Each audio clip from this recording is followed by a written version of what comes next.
오늘도 거룩한 주일 저녁 예배 가운데 모이신 우리 모든 성도님들을 주님의 이름으로 사랑하고 축복합니다.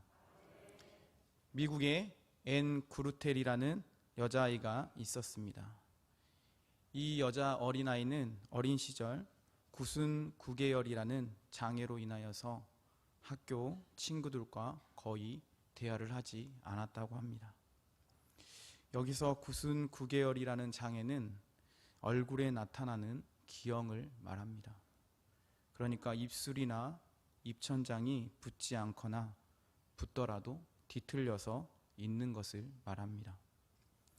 지금은 병원에서 수술이 가능하지만 이 앤이라는 이 여자아이가 자랄 때만 해도 구순 9개월이라는 이 수술은 매우 무척이나 힘든 수술이었습니다. 간혹 친구들이 그녀의 입술에 관해 물으면 사고로 생긴 상처라고 거짓말을 하곤 했다고 합니다. 또한 삐뚤어진 입과 부정확한 발음을 타고났다는 것은 이 앤이라는 여학생에게는 매우 끔찍한 일이었습니다. 그래서 늘 우울증에 시달려야만 했고 부모님을 원망하고 친구를 기피하면서 그렇게 매일매일 살았답니다. 뿐만 아니라 얘는 이 세상의 모든 사람이 자기를 매우 싫어한다고만 생각했습니다.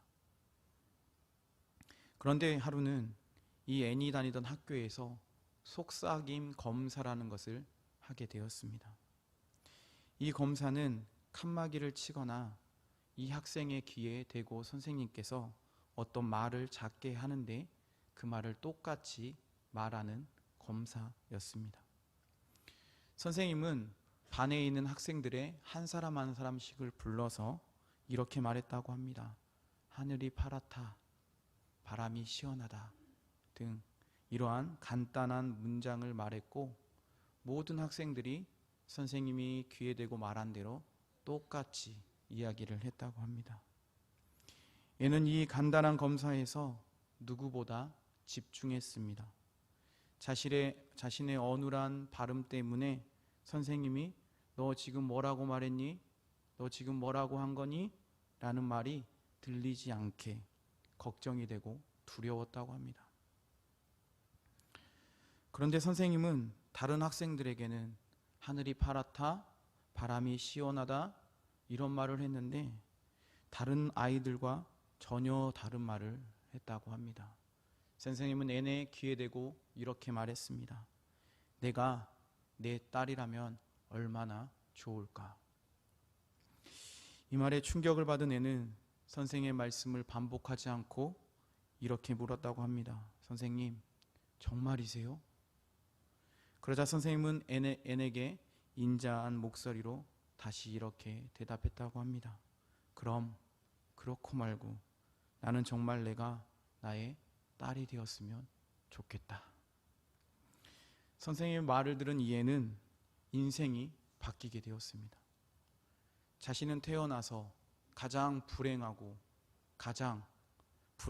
끔찍하다고 생각했는데 그렇게 생각하지 않는 사람이 있다는 사실에 놀랐습니다. 곧 이 앤이라는 여학생은 자신의 인생이 너무나도 암울할 것 같았는데 선생님의 그 말씀 앞에 자신의 인생은 더 이상 암울하지 않다는 것을 알게 되었습니다.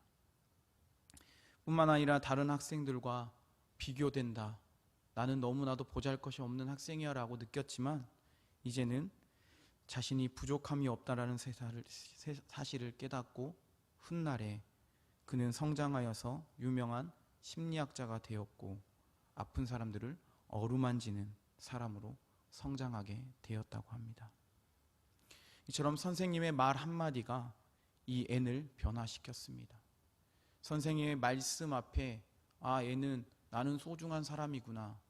나는 아이들과 비교했을 때 전혀 보잘것이 없는, 전혀 부족함이 없는 사람이라는 것을 깨닫고 그는 선생님의 말씀 앞에 변화되었다는 것이죠. 그런데 우리가 함께 읽은 오늘 말씀에도 보면 그 대상이 다르지만 다윗이 하나님의 말씀 앞에 어떻게 되었는지에 대해서 말씀하고 있는 것을 보게 됩니다. 말씀에 보면 다윗은 하나님께서 이스라엘 백성들에게 진노하셔서 인구 조사를 강행하라는 말씀을 듣게 되었습니다. 그리고 하나님은 다윗에게 인구 조사를 강행하게 한 후에 그 죄가 있기 때문에 이스라엘 백성들 가운데 전염병을 내려 7만 명이라는 사람이 죽게 되는 아주 끔찍한 일을 당하게 되었습니다. 이것으로 근데 끝나지 않는다는 겁니다. 우리가 함께 읽진 않았지만 사무엘하 24장 18절에서 25절 말씀에 보면 그들이 전염병으로 죽었더라라고 끝나는 것이 아니라 다시 하나님께서 회복시켜 주셨더라라는 말씀들이 기록되어 있습니다. 그렇다면 성도님들, 다윗은 하나님의 말씀 앞에 과연 어떻게 되었습니까? 첫째로 다윗은 하나님의 말씀 앞에 순종하게 되었다는 겁니다. 오늘 본문 사무엘하 24장 1절에서 4절 상반절까지 우리 함께 나누어서 읽어보도록 하겠습니다. 1절 말씀부터 제가 읽겠습니다. 여호와께서 다시 이스라엘을 향하여 진노하사 그들을 치시려고 다윗을 격동시키사 가서 이스라엘과 유다의 인구를 조사하라 하신지라.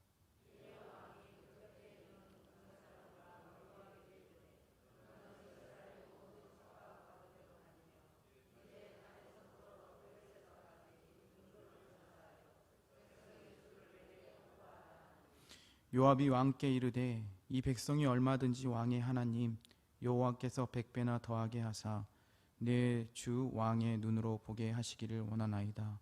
그런데 내 주 왕은 어찌하여 이런 일을 기뻐하시나이까 하되 왕의 명령이 요압과 군대 사령관을 재촉한지라. 아멘. 네, 여기까지 읽겠습니다. 하나님께서는 이스라엘 백성들이 제약된 모습을 보시고 심판하기 위해 다윗이라는 왕을 도구로 사용했습니다. 본문에서는 어떠한 이유에서 그렇게 하셨더라, 이스라엘 백성들이 어떠한 죄를 지었더라라고 알 수는 없지만 우리가 이스라엘 백성들을 향해서 우리가 말씀을 통해 볼 수 있는 이스라엘 백성들을 추측해 볼 수 있는 것은 하나님의 말씀 앞에 불순종함으로 하나님이 심판하려고 했다라는 것을 우리는 생각해 볼 수가 있습니다. 그러나 어떻습니까? 다윗은 하나님께서 다윗에게 다윗아 너는 인구조사를 강행하라 라고 말할 때 다윗은 그 말씀에 순종하지 않을 수 있었습니다. 왜 그렇습니까? 그렇습니다.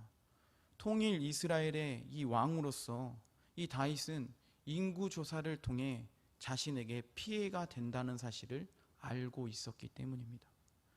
또한 자신이 가장 신뢰했던 이 사람 중 한 사람이었던 군사령관이었던 이 요압 역시 인구조사를 강행하려 하는 다윗에게 이렇게 말합니다. 다윗 왕이요, 지금보다 100배나 백성들을 불어나게 될 것을 왕이 보게 될 것입니다. 그런데 왜 인구조사를 하시려는 이유가 무엇입니까? 라고 적극적으로 말리려고 했다는 겁니다. 그러나 다윗은 하나님이 말씀하셨기에 하나님의 말씀 앞에 이것이 다음에 후에 손해가 될 것인지 이익이 될 것인지 따져 묻지 않았습니다. 하나님께서 명령하실 때 신하들의 설득에도 불구하고 강행하게 되었다는 사실을 성경은 기록하고 있습니다.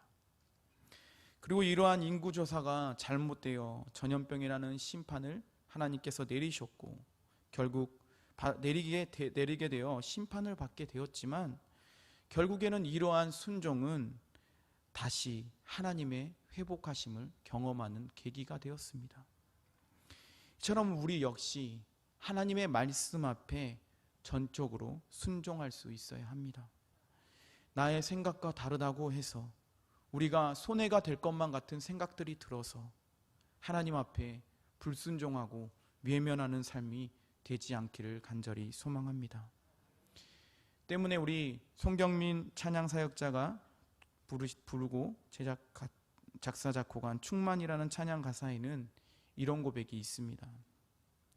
무명이어도 공허하지 않는 것은 예수 안에 난 만족함이라. 가난하여도 부족하지 않는 것은 예수 안에 오직 나는 부요함이라. 고난 중에도 견딜 수 있는 것은 주의 계획 믿기 때문이다. 실패하여도 일어설 수 있는 것은 예수 안에 오직 나는 승리함이라. 내 몸이 약해도 낙심하지 않는 것은 예수 안에 난 완전함이라. 화려한 세상 부럽지 않는 것은 난 예수로 충만함이라. 이처럼 우리의 삶이 가난하든지 부요하든지 상관없이 늘 하나님의 말씀 앞에 순종할 수 있는 삶이 되시기를 소망합니다. 또한 설령 우리에게 고난이 닥쳐온다 하여도 실패하는 삶이라고 생각될 때에도 우리가 늘 하나님의 말씀 앞에 전적으로 순종하며 나아가는 우리 모든 성도님들 되시기를 바랍니다. 그럴 때 하나님의 말씀 앞에 순종하는 삶을 통해 하나님의 방법을 통해 회복시켜 주시고 하나님께서 은혜로 채워주실 줄 믿습니다. 둘째로 하나님의 말씀 앞에 다윗은 성숙한 사람이 되었음을 보게 됩니다. 우리가 알고 있는 다윗은 어떤 사람이었습니까? 다윗은 인생 가운데 수많은 사건과 사고, 많은 경험을 했던 사람이었습니다. 특별히 우리가 함께 이 새벽 예배를 통해서 살펴본 사무엘하 말씀에서 다윗은 수많은 사건들을 겪었던 사람이었습니다. 그리고 마침내 오늘 본문에서 노년의 삶을 살아가는 다윗은 하나님 앞에, 하나님의 말씀 앞에 성숙하게 되었습니다. 사랑하는 성도님들, 어떻게 다윗이 성숙하게 되었다는 것을 우리는 알 수가 있습니까? 그 사실을 우리는 사무엘하 24장 10절 말씀을 통해 알 수가 있습니다. 우리 10절 말씀 다 같이 함께 읽어보도록 하겠습니다. 다윗이 백성을 조사한 후에 그의 마음에 자책하고 다윗이 여호와께 아뢰되 내가 이 일을 행함으로 큰 죄를 범하였나이다. 여호와여 이제 간구하옵나니 종의 죄를 사하여 주옵소서. 내가 심히 미련하게 행하였나이다 하니라. 아멘. 이것을 우리는 새번역 성경을 통해서 보면 더 잘 알 수 있습니다. 새번역 성경에는 이렇게 나옵니다.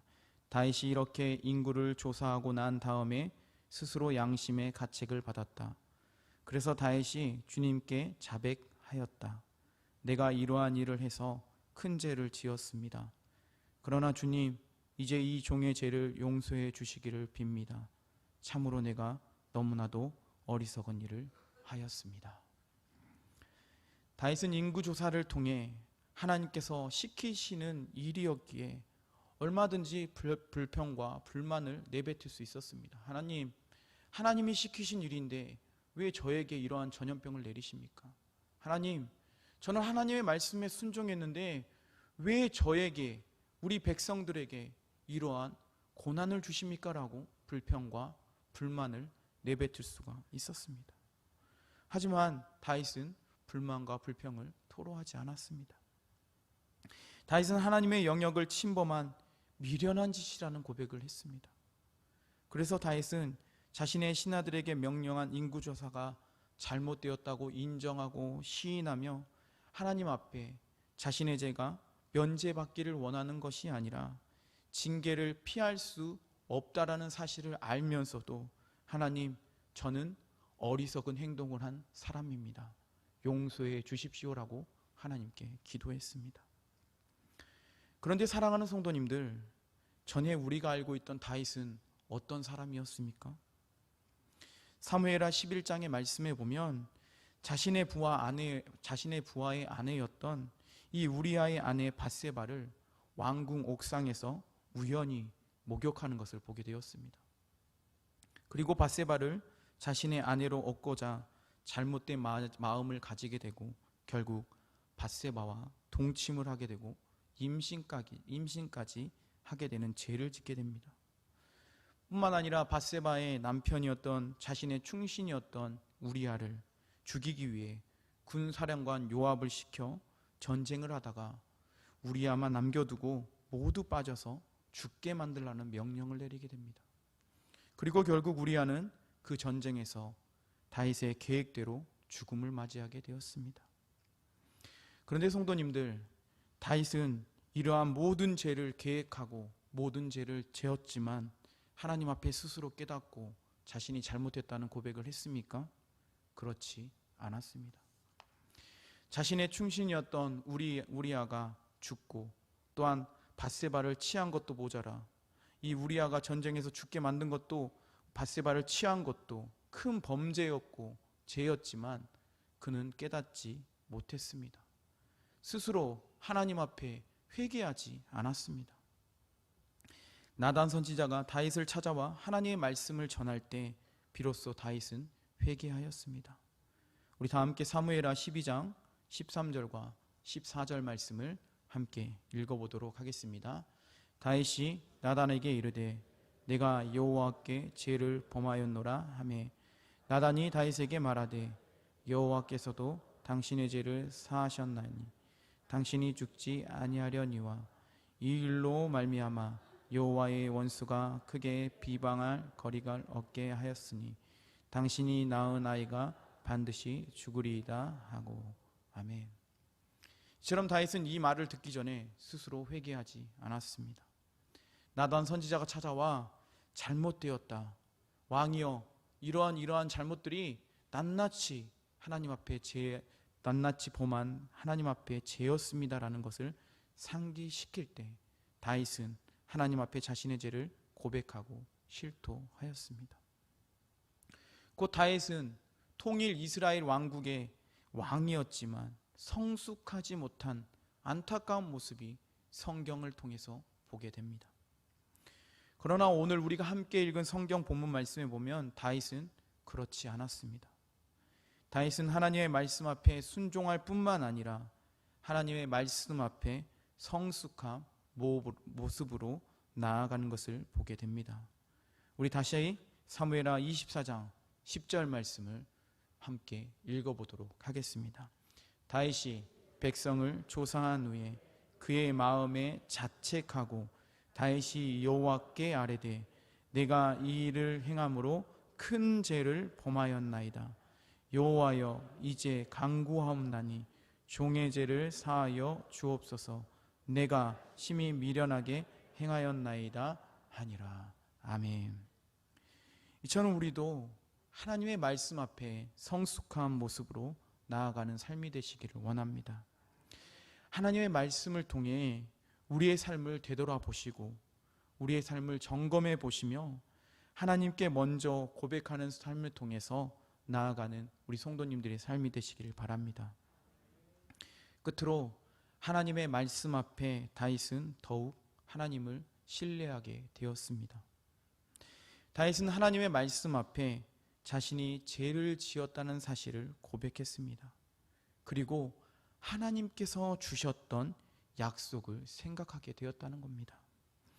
사무엘하 7장 8절에서 12절 말씀에 보면 하나님은 이런 약속을 다윗에게 주셨습니다. 우리 한 절씩 나누어 읽고 마지막 12절은 함께 읽겠습니다. 8절 말씀 제가 먼저 읽겠습니다. 그러므로 이제 내 종 다윗에게 이와 같이 말하라. 만군의 여호와께서 이와 같이 말씀하시기를 내가 너를 목장 곧 양을 따르는 데에서 데려다가 내 백성 이스라엘의 주권자로 삼고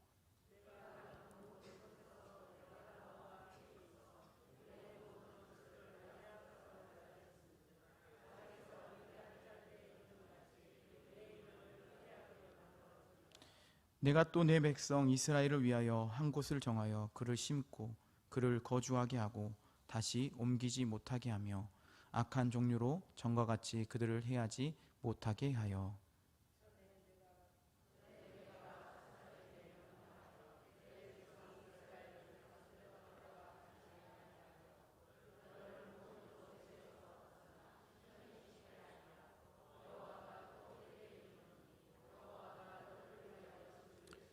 12절 말씀 함께 읽겠습니다. 내 수완이 차서 내 조상들과 함께 누울 때에 내가 내 몸에서 날 내 씨를 내 뒤에 세워 그의 나라를 견고하게 하리라. 아멘. 다윗은 자신이 하나님 앞에 죄를 지었다는 사실을 고백했습니다. 굳이 인구조사를 하지 않아도 우리가 읽은 말씀처럼 하나님께서는 다윗에게 약속의 말씀을 주셨습니다. 번성하게 되리라, 굳건하게 되리라, 내가 너를 세워주리라. 하나님은 분명하게 말씀을 주셨습니다.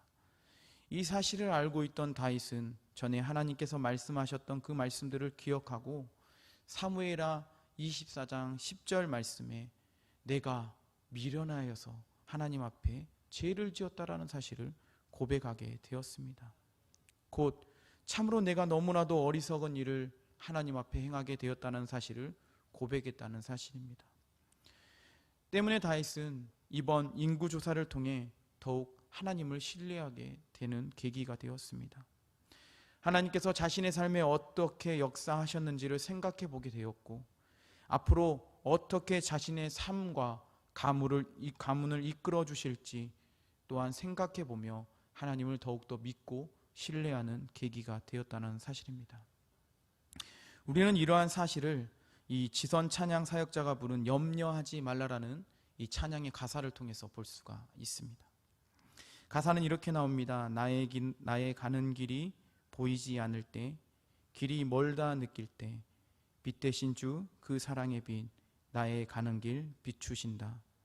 무엇을 먹을까 무엇을 입을까 어두운 근심 쌓일 때 저 들풀도 하늘의 새도 하나님이 먹이신다.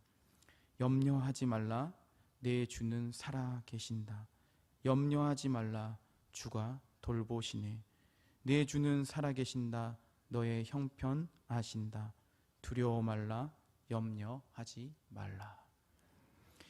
이처럼 오늘 모이신 우리 모든 성도님들께서도 하나님을 신뢰하는 삶을 통해 나아가는 모두가 되시기를 소망합니다.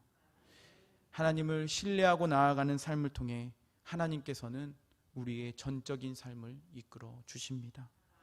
아무리 어둠과 같은 근심이 쌓이고 빛이 보이지 않을 것 같은 터널을 내가 지나가는 상황이라 할지라도 그곳을 내가 걸어간다고 느낄 때에도 하나님을 신뢰하고 나아가는 자녀들에게 결국 빛을 주시고 먹이시고 입히시며 다시 회복시켜 주신다는 사실입니다. 그러므로 오늘 이 시간 이곳 가운데 예배드리는 우리 모든 성도님들께서 하나님의 말씀 앞에 순종과 성숙되고 신뢰하며 삶을 살아가는 우리 모든 성도님들의 삶이 될 수 있기를 간절히 축원합니다.